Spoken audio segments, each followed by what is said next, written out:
Maliens aw salamu alaikum a balimakɛ don Thierno Ndiaye ouverture média la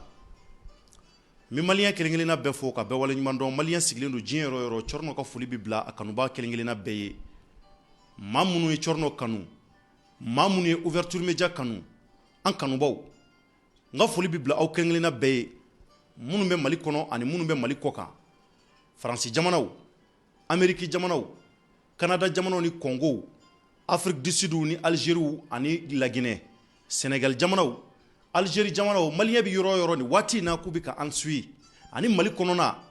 ka ta Kayi ka tɛmɛ Kulikoro kan Sikaso Segu Mopti Kidal ni Tombouctou ni Gao an bi bɛɛ fo ka bɛɛ wale ɲuman dɔn Maliens ne Thierno n ka foli bi bila aw ye kosɛbɛ ka sababu kɛ ouverture média kɔnɔ an kɔni kunnafoni ɲuman kɔni an y'o de fɔ n ka m'an cɛsiri a la jamana kanu don ko bɛ se ka Mali bɔ nɔgɔ la mun ye ko ɲuman ye sɛbɛkɛ tiɲɛ fɔ an m'an cɛsiri o la kosɛbɛ Maliens a yirala k'a fɔ jamanabaw jamana bɛ n'a bɛ diɲɛ kɔnɔ kunnafoni jɔyɔrɔ ka bon jamana yiriwa la kosɛbɛ kunnafoni de bɛ kɛ sababu ye maa minnu bɛ k'u kun sirilen don olu kun foninen bɛ bɔ u bɔ kow kalama ko minnu bɛ n'a dogolen d'u la u bɛ bɔ a kow kalama a bɛ n'a fɔ n'i ye maa ye maa min bɛ k'a ɲɛ fiyɛnen don n'a tigi taara dɔgɔtɔrɔso la ko dɔgɔtɔrɔ y'a ɲɛ yɛlɛ a bɛ ko ye a bɛ bɔ ko kalama a bɛ se ka ko caman k'a yɛrɛ Maliens kunnafoni jɔyɔrɔ ka jɔ jamana yiriwa la kosɛbɛ kunnafoni jɔyɔrɔ ka jɔ ka jamana bɔ dingɛ kɔnɔ kunnafoni jɔyɔrɔ belebeleba bi jamana kɔnɔ surtout jamana minnu bɛ k'olu sɔnna ni ka se ka bɛjɛ fanga sigi u ka jamana kɔnɔ Maliens mun bɛ n bolo bi n bɛna mun fɔ aw ye a y'a partager a ye partageli kɛ kosɛbɛ mun b'a to an balima minnu bɛ togodala kɔnɔnaw na u ka se ka kunnafoni ninnu mɛn parce que kunnafoni ninnu nafa ka bon kosɛbɛ barika de b'u la an dar'u ɲini aw wɔsi la ka se ka na ka se k'u walawala aw ye a b'a kalama k'a fɔ coronavirus ko Maliens ne b'a fɔ n ka kuma na don o don n k'a bɛ ka bɔ kulonkɛ la a bɛ ka kɛ sɛbɛ ye o bɛɛ n'a ta maa dɔw bɛ jamana kɔnɔ minnu bɛ yen k'u dalen tɛ coronavirus ko la maa dɔw bɛ Mali kɔnɔ hali bi coronavirus olu ko k'a kɛ mɛ politique ko de ye Maliens an bɛ waati min na ko sisan maa 100 ani maa 44 a daminɛnen kana bila bila ala kalo kelen ma dafa kosɛbɛ o de yira Malien cɛman ni musoman dɔw la maa mun nɔgɔyara a yira k'a fɔ bi tilewa in na banabaatɔ minnu n'u farala tɔw kan o kɛra banabaatɔ minnu bɛ k'olu nɔgɔyara o kɛra maa 8 ye o tɛmɛnen kɔfɛ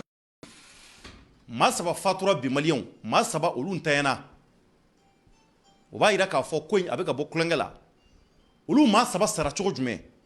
mun ni mun de kɛra an bɔra mun kalama après avoir contacté le président de l'INSP l'Institut national de santé publique n'o ye le professeur Akori an ka foli bi bila ye Maliens ko in kɛlɛli a bi an bɛɛ kelenkelenna de nafa sabula a bi maa minnu an balimaw don wa an bɛ dugawu k'u ye ala k'u bɛɛ nɔgɔya n'an bɔra o kɔnɔ Maliens o bɛ kɛ sujet fɔlɔ ye filanan ni ma fili a bi waati damani bɔ n da delila ka se Mopti mara ma n ko URD ADEMA mɔgɔw ani ka fara RPM kan n ko u ye ko dɔ kɛ Mopti mara kɔnɔ député minnu bɛ Mopti kɔnɔ n'u tɛ fɛ ka bɔ députéya la olu de balannen don a b'olu ɲɛna ko firiti ni sɛ ka di olu kelen de a b'olu ɲɛna ko logo ani buru ka di olu ye ani boisson olu tɛ fɛ ka bɔ hɛrɛ kɔnɔ ka se k'a di maa wɛrɛ ma namara mun n'a kɛra Mopti mara la ne Thierno kumana ka ɲa walawala aw ye Maliens a maa minnu bɛ yen n'u minɛna an ka fanga baarakɛlaw fɛ bi tilegan in na u y'u juger a maa 2 u datugura k'u bɛna san 3 kaso kɛ an bɛna mɔgɔ wele maa min bɛ Mopti mara la monsieur Cissé mun kɛra sababu ye ka kunnafoni yɛrɛ nafama caman d'a ma an bɛna wele a bɛna fɛn fɔ an ye ko mun bɛ yen k'a bɛna an bɛɛ kamana gan Maliens a ye vidéo in a y'a partager sabula partageli bɛ se ka kɛ sababu ye maa minnu bɛ kuti nin ko ninnu kalama u ka se ka bɔ a kalama ko min bɛ ka kɛ jamana kɔnɔ nin waati in na Maliens coronavirus a bɔra kulonkɛ la n bɛ segin kɔrɔfɔ kan anw ka jamana in ye fantan jamana ye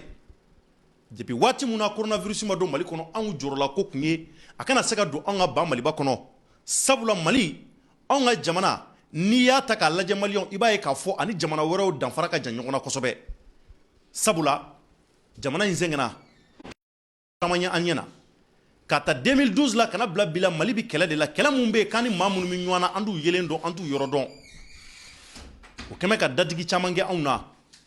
o kɛmɛ ka caman bɔ anw ka kow la maliyɛnw ka dekun caman be ka imposer maliyɛnw da la n'a fɔrɔla ko coronavirus yɛrɛ nana fara o kan tuguni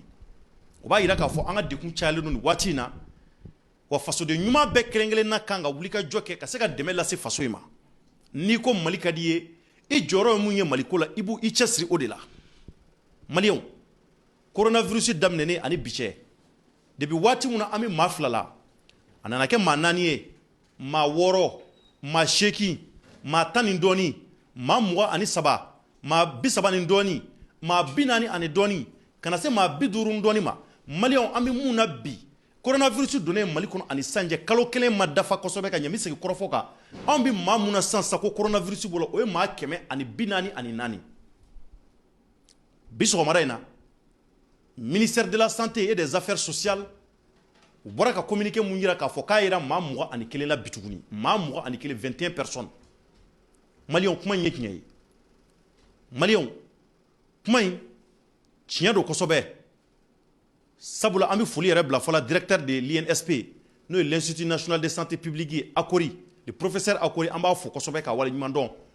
olu minnu ye wulikajɔ kɛ nin ko in na ani Akori ye ɲɔgɔn sɔrɔ maliyɛnw a ye mun fɔ n ye n bɛna o de ɲɛfɔ aw ye Akori ye mun don cɔrinɔ da kɔnɔ anw y'a wele sabula ko o ko n'a bɛ kɛ anw bɛ wulikajɔ de kɛ k'a ɲɛɲini fɔlɔ an b'olu de wele ne ko in bɛ cogo jumɛn tari a nɔgɔyaba bɛ ka dɔgɔya wa tari bana in maliyɛnw bɛ k'a minɛ cogo jumɛn parce que olu de bɛ terrain kan maliyɛnw maa dɔw de bilalen don équipe dɔw de bila mɛ olu de bɛ yaala yaala maa minnu bɛ k'u ni coronavirus tɔw gɛrɛgɛrɛ ɲɔgɔn na ka t'u bɛɛ minɛ ka t'u sɛgɛsɛgɛ u bɛ prélèvement de kɛ k'a lajɛ n'a sɔrɔla coronavirus a bɛ nin na ou bien a tɛ nin na e ka jaabi mana bɔ k'a b'i la i ni mun ka kan ka k'i la o bɛ k'i la joona maliyɛnw mun b'a to i ka se ka nɔgɔya nka bi mali kɔnɔ maliyɛnw n'an ma ɲɔgɔn kunnafoni jamana in laban bɛɛ bɛ sɔn ka coronavirus sɔrɔ a b'a fɔ ne cɔrinɔ de y'a fɔ aw ye n'an ma hakili to an yɛrɛ la n'an ma wulikajɔ sabati n'an ma dɔ bɔ kulonkɛw la maliyɛnw n'an ma coronavirus ko minɛ ni sɛbɛ ye k'an kɛrɛfɛmɔgɔw k'u sensibiliser minnu bɛ yen k'u bɛ ka ko in minɛ ni kulonkɛ ye bilahi talahi n bɛ tiɲɛ de fɔ aw ye a laban coronavirus bɛ mali bɛɛ minɛ mali bɛɛ cɛ fara muso kan bozo fara kɔrɔbɔrɔ kan fila fara kadɔ kan maliyɛnw bilahi talahi n bɛ tiɲɛ de fɔ aw ye n'an ma coronavirus minɛ tiɲɛ ye coronavirus laban bɛ an bɛɛ minɛ n b'o fɔ mun na sabula an ka jateminɛ nana bɔ a kan ni Akori kɛlen ka ɲɔgɔn ye n ko Akori ma n ko anw y'a mɛn k'a fɔ ko maa 3 sara bi o b'a yira k'a fɔ kunun anw min maa 10 de la maliyɛnw 10 personnes o de kun sara coronavirus daminɛnen ni sisan cɛ n ko Akori ma n k'an y'a ye ministère ka nin ko in n ko maa 3 sara tuguni n ko o ko kɛra cogo jumɛn ani a yira k'a fɔ ko maa 8 olu nɔgɔyara bi o 8 mun n'o nɔgɔyara o farala kɔrɔlen min kan o kɛra 34 ye n ko nka maa 21 o yera bi tuguni k'o farala kan ɔ n ko minnu bɛ ka sa dun olu ka sata in bɛ ka kɛ cogo jumɛn o tuma tɔ minnu b'a la ka nɔgɔya olu ka nɔgɔya kɛcogo ni tɔ ta tɛ kelen ye wa a ko di maliyɛnw n bɛna segin o kan a ko ouverture média mɔgɔw a bɛ mun na ani cɛsiri ani wulikajɔ jamana kɔnɔ hali bi a ye continuer sensibilisation fɛ sinon ko in bɛ ka kɛ baara ye an bolo dɛ an ko a ma n ko cogo jumɛn professeur ko a ma ko maa minnu bɛ ka sa maliyɛnw u caman bɛ ka sa sokɔnɔnaw de la u caman salen de n'u nana n'u ka prélèvement kɛra a bɛ dɔn k'a fɔ de ko coronavirus kun b'u la u b'o de wele nazarakan na ko post mortem maliyɛnw ni analyse post mortem minnu bɛ kɛ on appelle ça des analyses post mortem maa minnu bɛ yen n'u sara u bɛ prélèvement de kɛ u n'u la k'a lajɛ u b'a sɔrɔla k'a fɔ ko u sara coronavirus de y'u faga o bɛ se ka kɛ cogo di ala ye hakili d'anw ma des systèmes nerveux k'anw ka miiri an k'an sigi k'a lajɛ ko n'a nana an ka se ka fura sɔrɔ a la maa minnu bɛ se ka bana in ko dɔn n'olu y'a fɔ ko fura t'a la k'a fura ɲuman belebeleba ye an k'an janto an yɛrɛ la walima n'an sɔmina k'a fɔ ko bana in ye an sɔrɔ a b'an kɛrɛfɛ maa la an ka weleli bila u ma u ka se ka boli joona ka na kunbɛn a tigi la k'a tigi minɛ ka taa furakɛ maliyɛnw n bɛ ko dɔ fɔ aw ye bi coronavirus ani sida yarɔ sida ale kuma donna diɲɛ kɔnɔ a bɛ waati caman bɔ fura ma se ka sɔrɔ a la nka dɔgɔtɔrɔ ye mun fɔ u ko sida filɛ fura mun bɛ sida la nin waati kunkurunin na o ɲɔgɔnna kelen de bɛ coronavirus la o ye mun ye o ye n'a sɔrɔla i bɔra bana in ko kalama joona yanni a ka tiɲɛni kɛ maliyɛnw k'i détruire n'i bolila ka taa kɛnɛ kɔnɔ joona fura bɛ sɔrɔ a la i bɛ nɔgɔya aw m'a ye a ye maa minnu sɔrɔ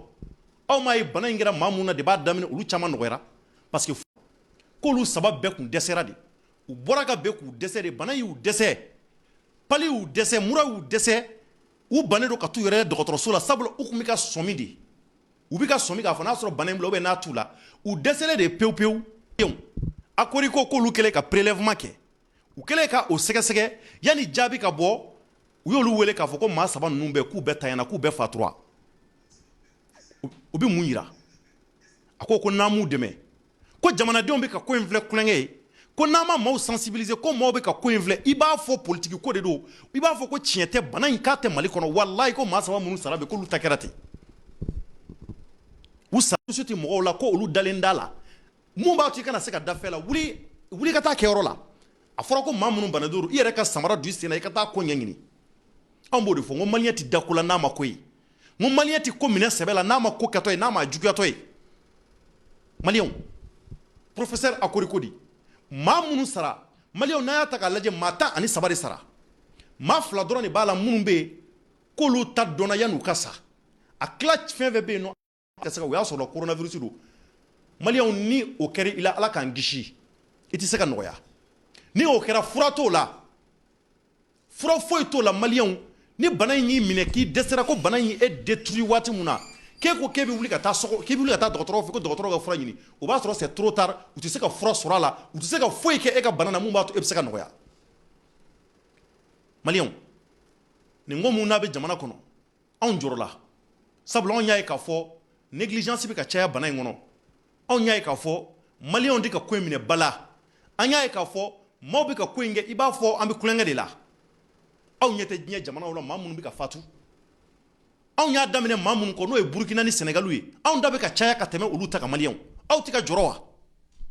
est-ce que maliyɛn an bɛ ka jɔrɔ wa maliyɛnw ou bien an tɛ ka jɔrɔ de fali bɛ ka dadigi kan na maa 13 fatura a bɛ taa da maa hakɛ mun na yanni kalo 2 cɛ jɔnni b'o dɔn o bɛna kɛ jɔnni ka maa ye o bɛna kɛ jɔnni somɔgɔ ye o bɛna kɛ jɔnni balima ye maliyɛnw nin ye an bɛɛ hamina ko kelen kelen de n'an ma nin ko minɛ bala k'an sɔmina k'a fɔ ko bana bɛ maa la maa mun n'an ka surun k'an sɔmina k'a fɔ ko an yɛrɛ kunkolo bɛ k'an dimi mura b'an na maliyɛnw ou bien kandimiw b'an na ou bien kunkolodimiw b'an na ou bien an bɛ ka sɔgɔsɔgɔ maliyɛnw k'an ka weleli bila kɛnɛya baarakɛlaw ma 36 061 an k'o wele n'an y'a dɔn k'o ko bɛ ka sumaya an ka taa dɔgɔtɔrɔso la joona an ka se ka taa ko ɲɛɲini maliyɛnw sabula bana in diɲɛni nɔ a bɛ ka bonya a bɛ se ka mɔgɔ faga maa minnu bɛ yen k'u y'a négliger u ma se dɔgɔtɔrɔso la joona an fa Iba Ndiaye n bɔra k'o ta fɔ aw ye kunun Iba Ndiaye banana ne y'o de fɔ n ko n y'a denkɛ wele n'o ye Jam Ndiaye ye Jam Ndiaye ani min ɲɔgɔn dɔn a mɛnna depuis an ka dɔgɔn a ye kuma ɲɛfɔ n ye cogo min na a ko olu fa a ye sɔgɔsɔgɔya k'a fɔ olu sɔmina joona u y'u teliya ka taa ko in ye yanni a kun ka tiɲɛni kɛ olu fa ka niveau la nka maliyɛnw o hukumu de kɔnɔ olu fana ye publication kɛ ka maaw informer ka maaw sensibiliser k'a fɔ ko a bɛ Iba Ndiaye la o ye olu fa Iba Ndiaye mun k'a ye jɔyɔrɔba bana in tɛ tɛmɛ maa la adi ɲaga dɔ kelen kelen in fana ta adi ɲaga dɔ mun n'a dɔn bɛ Mali kɔnɔ n'a kɛmɛ ka château baw sigi commune 2 kɔnɔna na ni waritigi don jɔkara an bɛ nafolotigiba don immeuble caman ba b'a bolo Bamakɔ yan maliyɛnw o adi ɲaga dɔ kelen kelen ale fana ta kɛra o cogoya kelen na a sɔmina k'a fɔ ko sɔgɔsɔgɔ ni mura de b'a la mun b'a to ko in kana juguya kosɛbɛ a ka se ka dan tɛmɛ a la maliyɛnw ka tiɲɛni kɛ adi ɲaga dɔ fana ye wulikajɔ de kɛ o kɔnɔ ka taa yɛrɛ sɛgɛsɛgɛ joona anw ka ɲɛɲinini bɔra k'a fɔ ko maa baden de bɛ Mali kɔnɔ minnu bɛ ka siran k'a fɔ k'u bɛ k'u yɛrɛ sutura dɔw bɛ k'a fɔ fana k'olu bɛ ka siran u bɛ k'u yɛrɛ dogo mun b'a to u kɛrɛfɛmɔgɔw kana bɔ a kalama ko coronavirus b'u la maliyɛnw o de bɛ ka caman bila dugu la n bɔra n balimakɛ dɔ ka ko dɔ kalama an yɛrɛ y'a ka article dɔ ta k'a bila n ka page kan maliyɛnw n'o ye général Samba Gassama a filɛ nin ye Faransi jamana kɔnɔ n bɛna wele ale ye article dɔ kɛ ko in na article in a diyara anw ye kosɛbɛ a ye kuma mun fɔ kuma in nafa ka bon kosɛbɛ n bɛna wele n b'a ɲininka nazarakan na n'a ye mun fɔ n b'a walawala sabula ale ko k'a ka bamanankan ma jɛ kosɛbɛ an balima don maraka don a ko k'a tɛ se bamanankan la kosɛbɛ a b'a mɛn nka a tɛ se k'a fɔ donc n b'ale wele ɲininkali minnu bɛ n bolo n b'olu tɛnku a la walasa a ka se ka o walawala an ye donc mun b'a to faamuyali a bɛ se ka sɔrɔ ko la cogo min na donc a ye to link kan n'o bɔra yen an bɛ taa Mopti kojugu belebeleba mun n'a kɛra Mopti an bɛ taa yen sisan mun b'a to mɔgɔ ka se ka bɔ a kalama.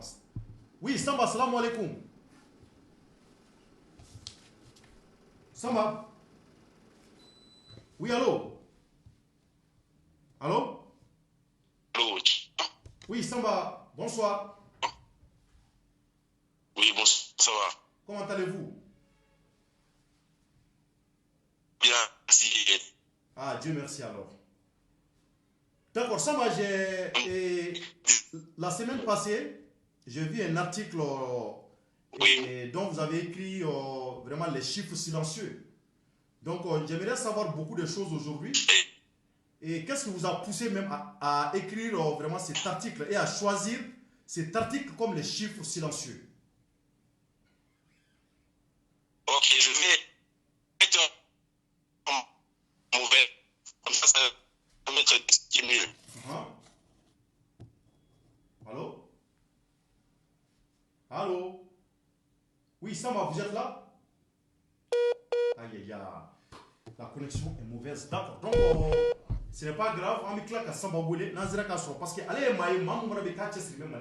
Olubi Nazara Jamana Kono. Tu vas vous taper à Ketchumuna. Tu vas vous balader à Banabato, Minechumuna, vous Tokotokachumuna, allez, Niebe Ola. Aya, il y a un article de Konakafo. Comme Malita Kanga Kedjoma Koye. Comme Malita Kanga Hamina Koye, Jamana Dinklina Bema. Ko sabula ko mɔgɔw bɛ ka fatu dogo la, mɔgɔw bɛ ka fatu u ka sokɔnɔnaw la, u bɛ ka bana in négliger u tɛ ka wuli ni ka taa bana in lajɛ. Maliyɛnw, a yira k'a fɔ o ye jigitigɛla ko ye, o ye kabakoba de ye an ka jamana kɔnɔ. Oui, Samba. Oui, bonsoir Tcherno, comment tu vas? Bonsoir, tu vas bien? Oui, ça va bien, Dieu merci. Il faut dire à Ibeka de régler le problème du réseau au Mali parce que le réseau est une catastrophe. D'accord, il n'y a pas de problème. Je pense que Ibeka vous attend actuellement. Voilà, donc on va chercher une solution ensemble, Inch'Allah. Il n'y a pas de problème. Bon, merci beaucoup pour l'appel. Merci à Ouverture Média pour le travail que vous faites. D'accord, merci.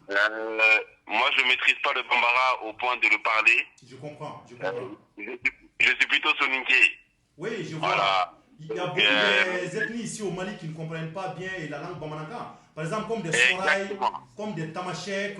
comme des Soninké aussi. Je pense que c'est pas... Exactement. Voilà, maintenant, oui. Maintenant, je vais savoir, qu'est-ce qui vous a poussé à écrire cet article et à choisir cet article, les chiffres silencieux. C'est très simple. Les chiffres silencieux, c'est parti de discussions que j'ai avec beaucoup de gens qui sont dans le milieu médical au Mali, qui sont concernés par cette lutte contre le coronavirus. Ce qui se passe, c'est que ce que moi j'entends de ces gens-là qui sont sur le terrain et ce que je dis dans les communiqués, ça n'a rien à voir. C'est-à-dire qu'il y a des choses que les gens disent que le communiqué ne dit pas. Comment ça J'explique. Le communiqué, par exemple, va dire il y a 10 morts, il y a 115, par exemple, 115 contaminés, 25 guéris. Bon, les gens vont dire, il n'y a pas beaucoup de morts, donc c'est une maladie qui est très très simple. Sauf que ce que le communiqué ne dit pas, et qu'il faut dire aux Maliens, c'est que sur 10 morts, comme toi tu l'as dit tout à l'heure, il y en a peut-être 8 qui sont morts à la maison. C'est vrai. Ça veut dire quoi? Ça décrit une mentalité qu'il faut dénoncer et qu'il faut condamner. Parce que ça veut dire que certains Maliens tombent malades à la maison, ils restent à la maison avec la maladie,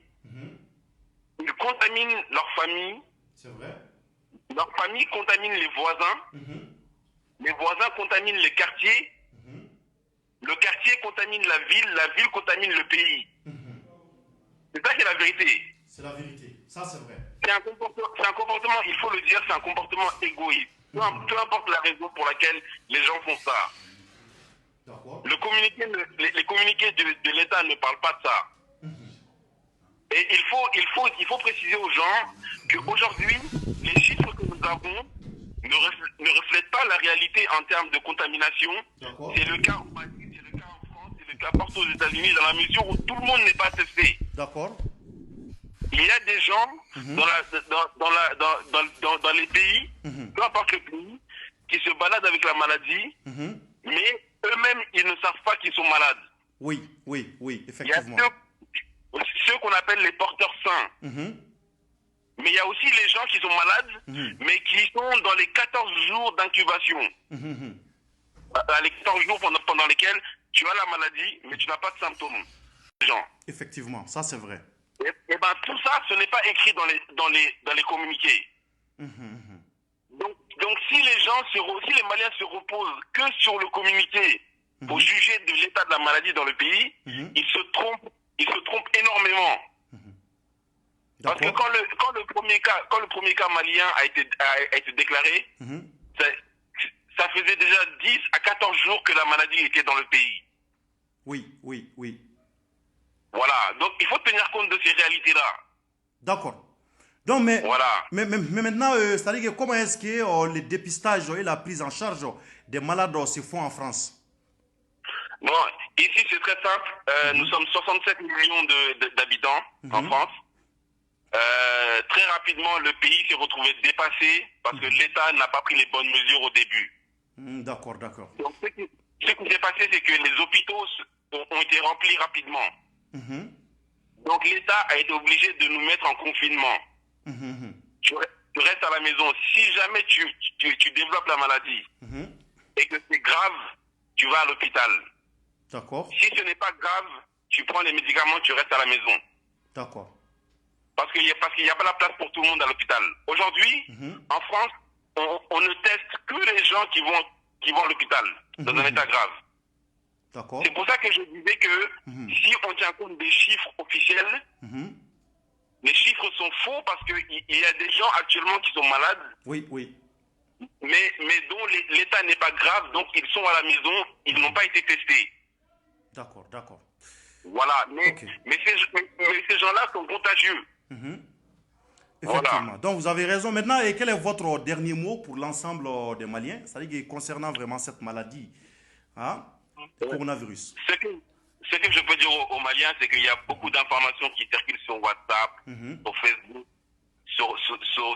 sur Twitter. Il y a beaucoup d'informations concernant les prières, les médicaments, la chloroquine, les médicaments avec lesquels il faut se laver. Ce qui est sûr aujourd'hui, c'est que les scientifiques n'ont aucune certitude concernant cette maladie. D'accord. La seule chose qui peut nous sauver aujourd'hui, c'est de respecter les mesures barrières. Il faut se laver les mains. Il faut éviter d'être à moins de 1 mètre les uns des autres. Il faut éviter de la promiscuité, être plusieurs dans la même salle ou le même bureau. Il faut porter le masque. Ça c'est très important. Mais il ne faut surtout pas penser que, oui, effectivement, Dieu va nous aider. Oui. Mais Dieu n'a pas dit qu'il faut toi-même aller te jeter dans la gueule du crocodile et puis il va te sauver. Ça, c'est vrai. Il faut que toi-même tu te préserves. Donc il faut que chaque Malien pense que ce combat, c'est son combat parce que si toi, tu n'as pas peur de la maladie, tu as quelqu'un dans ta famille qui, lui, ne va pas supporter la maladie et risque de mourir. D'accord. Ok. Donc, voilà. Merci beaucoup, Samba. Et on se reprendra, Inch'Allah. Merci beaucoup. Merci à toi. D'accord. Donc, Malien, on va Samba Kakumame, a mouvo et Nazaraka Nambi, Doni Wala Aouye, Munundi et Nazaraka me Kosobe Kanye. Donc, Amakuma Bafo, Aya Iraka Fo, parce qu'à l'aide des articles de Sebe, article Mouna Sebe, Aya Iraka Fo, les chiffres silencieux, ko chiffre Mouna Beka Fo, ko ni Mogo Dadesara, ni Mogo Dasara, ko o chiffre Nunti Akikai. Ko dobe no munumbe ko odugume wa ko bana imbika fagali ke adatugule ala atika kule yɛrɛ ale datugule de bika mɔgɔw fa dɔni ka sababu kɛ an yɛrɛ ka datugu ye ka sababu kɛ an yɛrɛ ka négligence ye a bɔra ko de fɔ a ko chiffre minnu bɛ ka fɔ ministère fɛ ko a bɛ maa 444 waati na ko o y'a ye mun dɔnna ko caman de bɛ an ka sokɔnɔnaw la ani an ka carré kɔnɔnaw na bana in bɛ maa minnu na ko o dɔnnen tɛ ko caman de bɛ minnu b'u sen kan n'u bɛ ka fatu ka sababu kɛ bana in ye mɛ ko o dɔnnen tɛ maliyɛnw ni waati in na an ka dɔgɔtɔrɔsow n'i y'a ta k'a lajɛ maa o maa k'i fatura k'u taara n'i ye dɔgɔtɔrɔso la nin waati na dɔgɔtɔrɔw bɛ bɛɛ de ka prélèvement kɛ hali maa minnu sara u b'u ka prélèvement de kɛ k'a lajɛ n'a sɔrɔ coronavirus de ma kɛ sababu ye k'a faga u b'o kɛ kun jumɛn na n'u ye o dɔn k'a fɔ ko nin tigi sara k'a sababu kɛ bana in de ye a bɔra du min kɔnɔ u bɛ sɔrɔ ka taa olu mɔgɔ bɛɛ nɔfɛ k'olu bɛɛ bila quarantaine na k'u bɛɛ sɛgɛsɛgɛ n'a sɔrɔ bana in tɛ u dɔ la kelen na donc ko in bɛ ka tali kɛ ten Sama y'a jira a ka kɔrɔfɔ la k'a fɔ ko Faransi nin waati in na k'u bɛ ka jateminɛ kɛ u bɛ ka hakili to mɔgɔw ka kɛnɛya la cogo mun na k'a ko kɛcogo kɔni a bɛ ka ɲɛ ko nka ko dan bɛ ka tɛmɛ a la cogo mun na ko dɔgɔtɔrɔsow falen don ko banabaatɔw kɛmɛ ka dɔgɔtɔrɔso fa tubabuw yɛrɛ bɛ k'u yɛrɛ ɲini bi malgré que tubabuw kuma mun bɛ ka f'u ye olu caman bɛ ka o labato jango anw minnu yɛrɛ bɛ k'anw tɛ k'a labato maliyɛnw anw da jɔrɔna ko belebeleba Sama ka kuma nana cɛ o de la a ko ale bɛ se ka fɛn kelen mun fɔ maliyɛn cɛ ani muso ye kuma minnu fɔra an k'u labato an k'an tɛgɛ ko safinɛ na maliyɛnw n bɛ segin kuma in kan an k'an tɛgɛ ko safinɛ la n bɛ segin a kan tuguni an k'an tɛgɛ ko safinɛ na maliyɛnw n'an bɛ se maliyɛnw an k'an dala kɛ masiki n'i y'a dɔn masiki t'i bolo an k'an yɔrɔ janya ka bɔ jamama yɔrɔ la nin waati in na kosɛbɛ maliyɛnw sabula bana in a tiɲɛni nɔ a bɛ ka caya an ka dugukolo kan maa 13 an b'o de la maa 3 fatura bi n bɛ segin kɔrɔfɔ kan professeur ko k'olu fatura ka sababu kɛ u kun dalen don sokɔnɔna de la k'u welela k'a fɔ k'u ka bana bɛ ka juguya olu bolila ka taa lajɛ ka taa prélèvement de kɛ prélèvement jaabi yɛrɛ kun kan ka bɔ bi k'u fatura donc jaabi nana bɔ olu y'a ye k'a fɔ ko jaja coronavirus de kun b'u la maliyɛnw o bɛ mun yira négligence u bɛ mun yira an ka sira tɛ ko la u bɛ mun yira est ce que maliyɛn dalen don a la wa anw fana de y'a fɔ an ka kɔrɔfɔ la maliyɛnw k'an ka sensibilisation an ka caya maliyɛn tila caman bɛ yen minnu bɛ yen k'u ti nazarakan mɛn kuma ninnu caman bɛ yen a fɔra nazarakan na nka a ka ɲi an yɛrɛ damaw an ka se ka kumaw fɔ an ni ɲɔgɔn cɛ bamanankan na k'a fɔ ko bana in a taamasiyɛn ye nin ye bana in n'a yer'i la nin cogoya in na i kan ka nin de kɛ k'i teliya joona n'i sɔmina fɛn dɔɔni fɛ dɔrɔn k'o b'i la ka n'i da fo bana in k'i détruit k'e bɛ sɔrɔ ka taa dɔgɔtɔrɔso la o b'a sɔrɔ c'est trop tard maliyɛnw ne cɔrɔnɔ bɛ se ka mun fɔ nin bana ko in na o ye nin ye an bɛ waati min na ko sisan ministère y'a jira k'a fɔ ko maa 144 a b'o la bana in daminɛnen kana bila bi cɛ maa minnu nɔgɔyara maa 34 olu de nɔgɔyara pewu olu kɔni ta banna fosi t'olu la ɔ maa 8 o de farala maa 20 dɔɔni kan n'a kɛra 34 8 sɔrɔla bi de banabaatɔ tɔ minnu bɛ 8 olu nɔgɔyara bi o kɔfɛ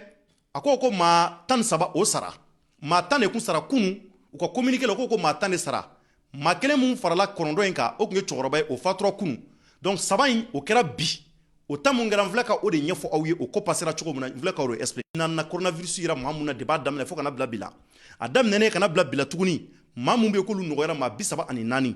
a daminɛnen kana bila bi la tuguni maa mun bɛ yen k'olu nɔgɔyara k'olu fatura maa 13 kalo kelen yɛrɛ o ma dafa kosɛbɛ fɔlɔ n'a fɔra anw bɛ 13 la 13 bɛ n'a fɔ 13 bɛ n'a fɔ dɔgɔkun 2 a bɛ n'a fɔ tile o tile maa kelen bɛ fatu anw da la donc dɔgɔkun 2 kɔnɔ dans 2 semaines kɔnɔna na maa 13 sara maliyɛnw an k'an ka jɔrɔ a bɛ maa joli ni joli na nin waati in na dugu kɔnɔ a bɛ joli ni joli na k'olu t'a kalama mun b'a to a kana se k'a yɛlɛma a balimaw n'a somɔgɔw fɛ a ye continuer hali bi kuma minnu fɔra ye n'o ye mesure barrière ye a ka se ka olu labato a k'aw tɛgɛ ko safunɛ na k'aw yɔrɔ janya ka bɔ jama yɔrɔ la mun b'a to aw kɛrɛfɛmɔgɔw u bɛɛ bɛ se ka kisi bana in ma cogo min na an bɛ dugawu kɛ maa minnu kɔni ko bana in yera olu la nin waati in na k'a bɛ maa 144 minnu na an balimaw an bɛ dugawu kɛ ala k'u bɛɛ nɔgɔya ala k'u bɛɛ nɔgɔya k'u ɲuman segin so maa 13 mun k'olu fatura an bɛ dugawu kɛ olu ye u y'an kɔn kiti mun na ala k'a nɔgɔya ala k'u bɛɛ garisigɛ kɛ alijinɛ ye an bɛ tila ka mun fana tuguni maa minnu bɛ yen k'olu olu fana hali bi u fana ka dɔ fara timinandiya kan olu ye ko mun ye ko mun na u k'a f'u kɛrɛfɛmaw ye mun b'a to u fana ka se ka da la an mago bɛ o de la donc an bɛ dugawu kɛ INSP baarakɛla bɛɛ ye k'a daminɛ professeur Akori la fo kana bila a dugumamɔgɔw la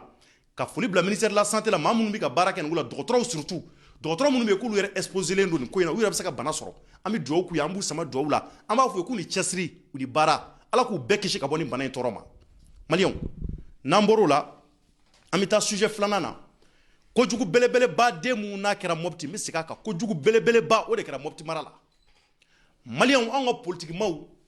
anw de ko k'an ka jamana kɔnɔ an bɛ fɛ ka danaya ta ni ka bila an ka kow kunna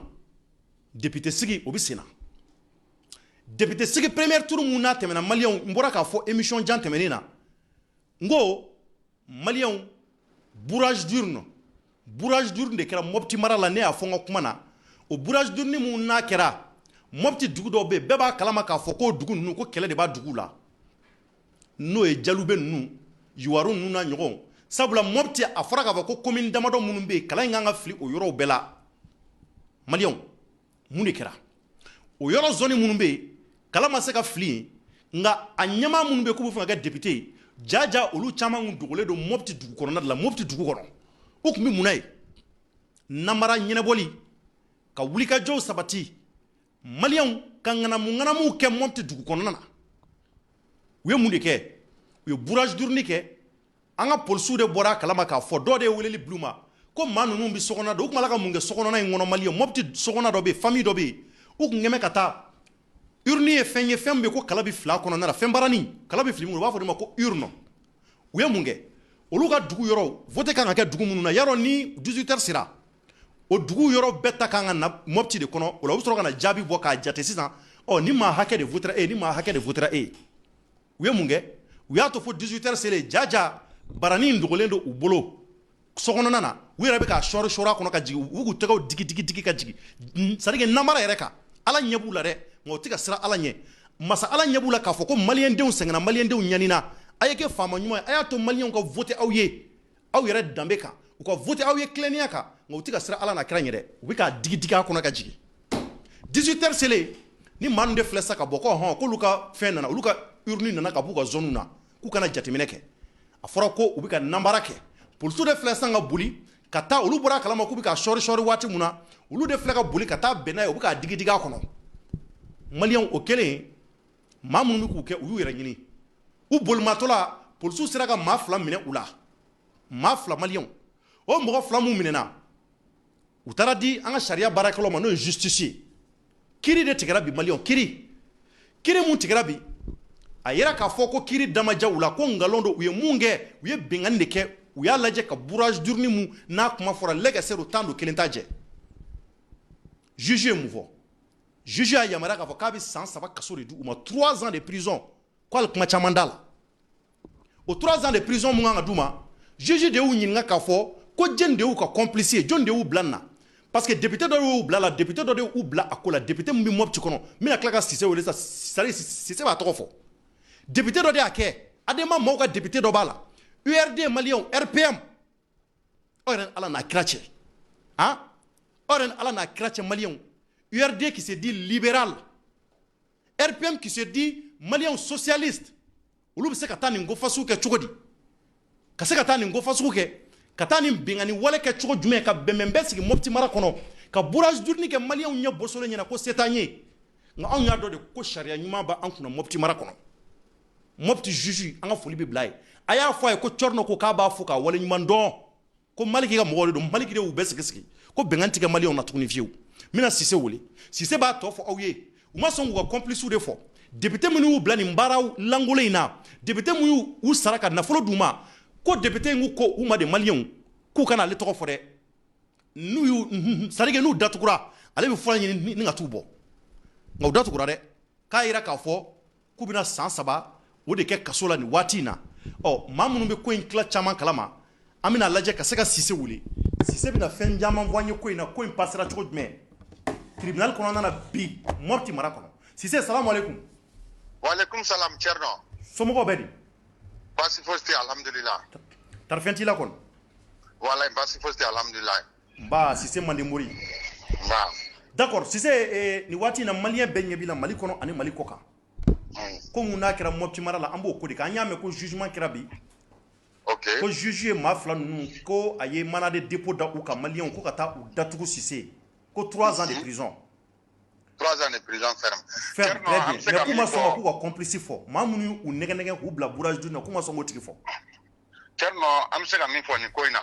an tulo b'i la. an bɛ foli kɛ Mopti tribunal de grande instance. a président tribunal ani parquet.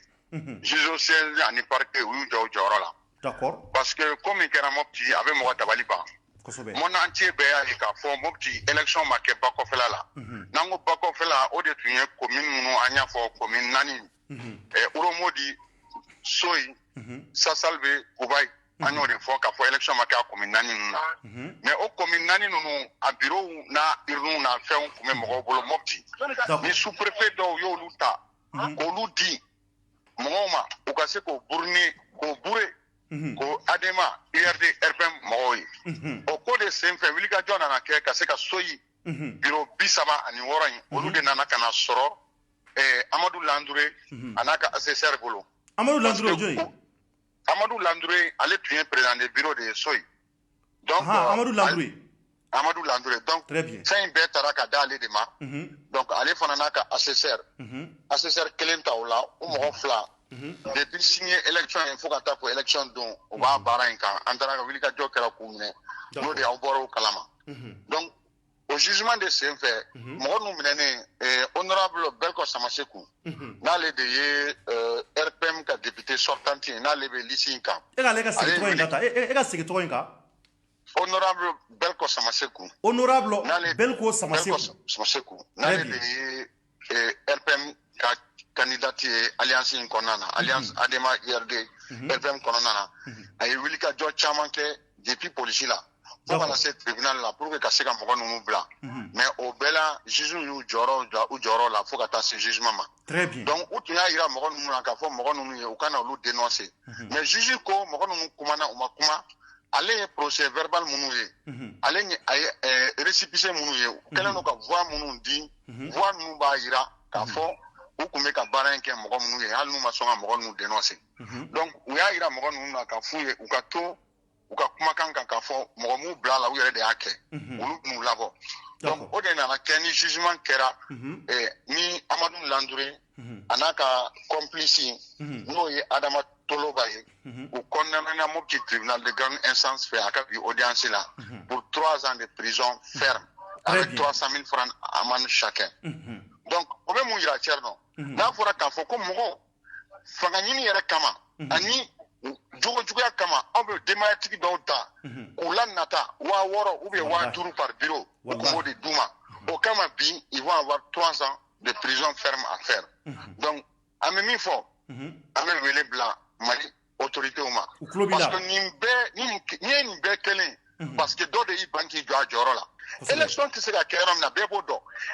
n'a fɔra préfet e ka sous préfet o bɛ san 1 ni kɔ bɔ a ma se a ka commune de résidence la e bɛ mun élection matériel électoral dɔw ma ko ka taa élection kɛ o bɛ taa élection kɛ yɔrɔ jumɛn n'a ma kɛ Mopti ville kɔnɔ ka bourrage kɛ an ko Mopti problème minnu b'an da la o y'an bɔ djihadisme ko bɛ n'i bɔra djihadisme la i bɛna conflit intercommunautaire la n'o bɔra yen bi virus ni min bɛ yen ni bɛɛ b'a dɔn k'a fɔ a kɛlen don ka diɲɛmaa kamana gan o problème b'an da la n'a fɔra k'a fɔ ko préfet dɔ wari yɛrɛ kama Mopti préfet yɛrɛ a ka denbaya maa kelen tɛ Mopti cogo di kelen n'a bɔra ka baarakɛla la a n'o kelen de bɛ yan denbaya tɔ bɛɛ bɛ Bamako mun pourquoi non mais munna dɔwɛrɛ tɛ u mago t'a la kɔ dɔrɔn a banna sinon n'i mago b'a la n'i mago b'i kɔ la n'i b'a fɛ ka ko dilan i bɛ dugu kɔnɔna na et puis nin Mitera de ka kɛ nara directeur de cabinet a y'i ban ka taa a bɛ yan munna donc nin ye nin cɛ kelen de ka baara ye uniquement ale tun bɛ fɛ ka to yan ka élection in hold up kɛ k'a di alliance Adema RPM URD ma donc an bɛ min fɔ ministre de l'administration ye Bill a ka jɔ a jɔyɔrɔ la a ka jɔ a jɔyɔrɔ la a ka jɔ a jɔyɔrɔ la jɔyɔrɔ ye mun ye Mopti cercle an mago tɛ kɛlɛ wɛrɛ la tuguni an mago tɛ kɛlɛ la dɛ a ka jɔ a jɔyɔrɔ la mais tribunal kan ka fo tribunal de grande instance de Mopti u kan ka fo Isiaka Keita le procureur a kan ka fo kosɛbɛ président de tribunal Sanogo a kan ka fo kosɛbɛ u y'u jɔ u jɔyɔrɔ la ka u jɔ u jɔyɔrɔ la ko bɛɛ kɛra u ko petu n'aw ma ɲɛ k'a fɔ aw ye nin waleya kɛ nin waleya in ye waleya cɛjugu de ye parce que nin n'a ɲɔgɔnnaw de bɛ na ni conflit ye jamana kɔnɔna na wallahi donc u y'u jɔ u jɔyɔrɔ la mɔgɔ ninnu condamné na 3 ans de prison ferme donc vraiment député ninnu ils auront ça sur leur conscience parce que Landouré yɛrɛ n'i y'a lajɛ il est enseignant de formation voilà mais bon maintenant c'est-à-dire cour constitutionnelle mun fɔ a ko la est ce que olu ye kumakan fɔ a la bon Thierno Manasa an tun bɛ madame dɔn cogoya min na ni cogoya min a y'an dabali ban bi Mali au 21e siècle toi-même tu as la possibilité d'appeler dans les communes en question pour savoir s'il y a eu élection ou il n'y a pas eu élection c'est vrai an tɛ se k'a faamu yɔrɔ dɔw la u y'a jateminɛ k'a fɔ ko donso ye mɔgɔ dɔw menacé u ye liste dɔw ka voix minɛ olu la élection ma kɛ yɔrɔ minnu na ko n'a fɔra cour constitutionnelle délégué u nana u ma bɔ Mopti commune kɔnɔna na olu bɛ se ka certifier ko élection kɛra commune dɔ kɔnɔna na tiɲɛ yɛrɛ la mɔgɔ min ma bɔ Mopti commune na ulu dagale kundo stade barema bokum de la o ma ko mopti commune kono nana les délégués de la cour constitutionnelle et obseka saria tige ka foko élection kera yoro do lawa anga boy le ministre de l'administration Boubacar Babil allez ba do aka sous-préfet ni klingena shiti ni yoro nuna il y a plus d'une année. Est-ce qu'on a besoin de vous dire que vous devez dire à l'avance qu'on ne peut pas faire des élections dans ces zones-là? D'accord. On n'a pas besoin. Vraiment, vraiment. On n'a pas besoin. Donc le Premier ministre, le chef du gouvernement, il est interpellé. Le cercle de Mopti, nous n'avons pas besoin d'une autre crise. On n'a pas besoin d'une autre crise. Mopti a beaucoup souffert et Mopti est en train de souffrir. Wallahi, donc vraiment, au gato, Mopti, si on est malade au Kata. Mais quand Foko avait communiqué, au uru beta ka di mo do de ma ka bure lishi doy cerno e be se ka famia tuko di uro modi bureau duru de be ko voix bakele ani keme woro nyona ka soro ko nana voix bakele mi ma keme flatter la ilaha illallah donc okoro ya sokobe foka ta teme mo ere hakemu mbi mais cerno e be famia tuko di mo famia tuko mais fait ka dernier mot kera me ça dit que cour constitutionnel manasa ka dernier mot kera mu yakula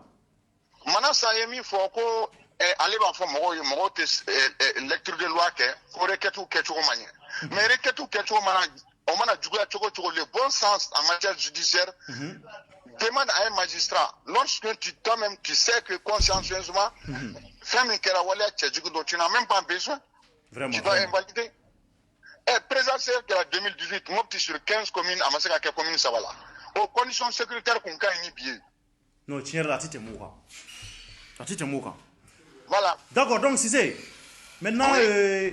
comment là-bas même bi bolo et kanyeshi ngola mali nyama o nyabila ni pourquoi parce que élection on va ira ka foko premier tour muna kera mopti namara yira la parce que ni a juge aka barake ça le juge bora ko do kala ma ko do prévu babolo oh maintenant obseka mon vont ko la parce que deuxième tour fana kan ake non encore même faut ni ko la dron ama une administration territoriale de faire dès à l'avance on va ira ka fo élection que c'est ka commune muna ko lu fo. D'accord. Donc, au cas où fort, on devait foutre bali, au cas où de fort, on devait namara bali. Donc, nous, mon barake, na, on y a eu qu'à fort, y est, mon homme, chouanina, et juge en blanc sous mandat de dépôt. Mais au résultat, quand tu as compté, donc, il y a pas eu qu'à fort, mais autant solution. Donc, n'a pas vraiment qu'à régler. Donc, si je comprends bien, malgré que mon nom n'a pas d'atouts, et résultat, mon baraka, vous n'avez pas au résultat, que ça l'a maintenu tout quoi. Oui, parce qu'au résultat, nous maintenant, parce que nous sommes commune dans 600 bureaux, 10 ça va nous voir de nous, mais bureau nous a bureau chez nous, on a un résultat à rencontre. D'accord. Mais Koubaï, Uromodi, nous, élection est marquée, mais bureau tourne à bourrer au fana à rencontre. Voilà. Mais, Tcherno, même les magistrats au faux. Parce que les magistrats sont en train de prendre la température de la chose. Parce que oye mouye bi, juge avec en famille bi, jamanaï. Nous nous joro la, Tony Mintoa la tient. Vraiment, à mon petit tribunal de grande instance faux. Amou faux, kosobe, ou joro na, parce que honorable Belko Samasegou, ayeko bela jelen ke kadam ne policier, faut tribunal, faut qu'on a ce jugement. Juge Tora, ils n'ont pas fléchi, ils ont lu les droits et les gens là ont été condamnés 3 ans de prison ferme avec 300 000 francs d'amende. Chacun. Merci beaucoup, Sissé. Merci. Ambi faut qu'il voit donc Sissé quand vous voulez Malien depuis Mopti Marala donc Sissé aye voulez dire que de Mopti Marala allez bi kakoyenye besigi 5 ans donc on maka mun vora Malien c'est très important ama nyini au befe Malien chemani musuma aka partager maka nous c'est important parce que ça que ça va bien kuma mun vlena fleka foni ça dit que nyemo ka seka me ibeka yere ka seka me ka to aka salon no ka seka ni maka ime ni ne bika ke aka jamana kono ni de kera bi jugement kera mamu nanda magara la amro ou condamnera malien 3 ans de prison ferme avec 300 000 francs d'amendement malien o de bina sara ningola o ba ira ka fo ko ngera namare o ba ira ka fo ko bengani kera ala mumbe no ko fanga rete seka adamaga akula ko sobe malien aborakani donc ami seka mun fo na malien on bi fe namara de ka ban jamana ngono on bi fe bengani wale o de ka ban jamana ngono on bi fe koko nabe mali kono ni watina malien ka seka lafia malien est doké nyanina malien est doké triki trokola malien est doké nyani jugu wallahi billahi on debi nyanina debi nyakari foka la blab sala malien on woni andi tanye andi segiko nandara nyedoni iba tro am klaka segiko to ni paraflay o ba ira ka andi ka bonno kola si c'est boraka muvo Maliki kluba naka maaw an b'u fo k'u waleɲuman dɔn olu minnu b'u k'u cɛsiri ni justice y'a jɔ a jɔyɔrɔ la sa maliyɛnw ko bɛɛ bɛ tilen jamana kɔnɔ ni justice kɛra cɛ gɛlɛn ye k'u cɛsiri billahi tallahi bɛɛ bɛ tilen jamana in kɔnɔ yan n ko justice de bɛn'a fɔ ala an yɛrɛ damaw ni ɲɔgɔn cɛ yan olu de b'an dilan n'i y'i ban k'i tilen dɔrɔn u b'i minɛ k'i tilen donc an bɛ foli bila procureur n'a ka mɔgɔw ye olu minnu ye nin baara ɲuman kɛ k'a fɔ hali bi u k'a lajɛ ka jateminɛ kɛ ka sɛgɛsɛgɛli kɛ mun b'a to deuxième tour mun n'a bɛna kɛ namara ka se ka dɔgɔya la cogo min na i bɛ kɛ yɛrɛ bɔra k'a fɔ a ka discours la ko nin deuxième tour mun ko n'a bɛna kɛ hali bi ko coronavirus a yɛrɛ bɔra k'a ye dɔ bɛ ka fara coronavirus kan maliyɛnw o b'a yira k'a fɔ an k'an janto an yɛrɛ la dɛ maa minnu bɛ yen k'olu tɛ ɲɛ voter kɔ u tɛ ɲɛ fo ka taa voter a y'aw hakili to aw yɛrɛ la mesure de barrière minnu fɔra a ka se k'u respecter a k'aw hakili to aw yɛrɛ la a ka taa voter kɛ a ka bɔ n'aw yɛrɛ a ka taa n'aw yɛrɛ ye sabula anw bɛ ka siran voter in fana a kana kɛ sababu ye a kana dɔ fara coronavirus maaw ka tuguni o de ye an jɔrɔnako ye maliyɛnw cɔrɔnɔnjɛ bɛ bɛɛ fɔ ka bɛɛ waleɲuman dɔn ouverture média la an b'an kanuba kelen-kelenna bɛɛ fɔ nin de kɛra Mopti mara kɔnɔ bi ka yira faamaw la k'a fɔ n'u bɛ se ka wulikajɔ mun sabati nin ko la u k'a sabati a bɛ se ka kɛ nin bɛ ka kɛ Sikaso mara la maa t'a dɔn a bɛ se ka kɛ a bɛ ka kɛ Kayi mara la mɔgɔ t'a dɔn a bɛ se ka kɛ a bɛ ka kɛ Segu mara la mɔgɔ t'a dɔn nka n'olu ka wulikajɔ n'u ka cɛsiri tɛ nin ko fasugu a ti dɔn wa an bɛ cɔrɔ ka taa fɛ Mali kɔnɔ hali bi wa an tɛ bɔ nɔgɔ la fiyewu an b'a lajɛ ka député lankolonw da u bɛ taa caya an ka wasabulon kɔnɔ ka tila ka taa c'est à dire loi lankolonw ta ka da an ma tuguni ka tila k'an joro dingɛ kɔnɔ tuguni an tɛ b'o dingɛ kɔnɔ fo san 5 an ka hakili to an yɛrɛ la an ka wasaden ɲumanw an k'u sugandi an kana kɛ ni suɲɛni ye an kana kɛ ni nafolo ye 6000 de dilen filɛ ninnu ma u bɛna taa san 6 kɛ c'est à dire u bɛna taa san 3 kɛ kaso la o 6000 bɛna fɔ san 1 o san 1 2000 o 5 ma aw yɛrɛ ni ala n'a kira cɛ an bɛ n'a ka ko la a yɛrɛ delila ka ɲɔgɔn ye 6000 i bɛna taa san 3 kɛ kaso kɔnɔ ala ka bɛɛ kisi nin ko fasugu ma maliyɛnw wa a caman de bɛ Bamakɔ fana minnu bɛ ka 400 ni 600 ni 1000 minɛ ka taa voter aw yɛrɛ ni ala cɛ maa danbetigi maa mun bɛ yen k'i ka jamana hinɛ b'i la maa mun bɛ yen ko jamanadenw hinɛ b'i la maa mun bɛ yen k'i sigilen don k'a fɔ ko maliyɛndenw ɲanina ko 1000 de kama k'e bɛ t'o minɛ ka taa anw ka jamana bafoué ka taa député lankolonw da ka taa sigi anw kunna walayi ala c'est à dire an b'a deli masa ala fɛ ala kana t'o tigi la fiyewu ala k'o tigi malo ala k'o tigi ta tiɲɛ jamana in kɔnɔ yan feere k'anw ka jamana tiɲɛ ala k'e ta tiɲɛ yanni ka sa an bɛ se k'an sigi cogo di an bɛ ɲani jugu nasugu bɛɛ la jamana in kɔnɔ maa dɔ de bilalen don 400 ni 600 1000 2000 minɛnw na i b'a fɔ ko wari de bɛna e yɛrɛ don da la hali miliyɔn 100 n'a dir'i ma k'i ka taa voter maa i man ka sɔn ka t'i danbe feere an b'o caman de ye jamana in kɔnɔ deuxième tour mun bɛna kɛ maa o maa k'i ye nafolo minɛ ko ka taa voter mɔgɔ bɛ yen k'i ye 400 ni 1000 ni 2000 minɛ ka t'i voter ala kana hɛrɛ kɛ e diɲɛlatigɛ tɔ la fiyewu ala k'e malo maliyɛnw ye wa ala k'i ta tiɲɛ jamana in kɔnɔ maliyɛnw bɛ aw fo ka waleɲuman dɔn ala ka barika don jamana in na ala ka Mali taa ɲɛ ala k'an kisi jugu ma ala ka coronavirus ala kana se jamanadenw na a k'an bɛn waati wɛrɛ au revoir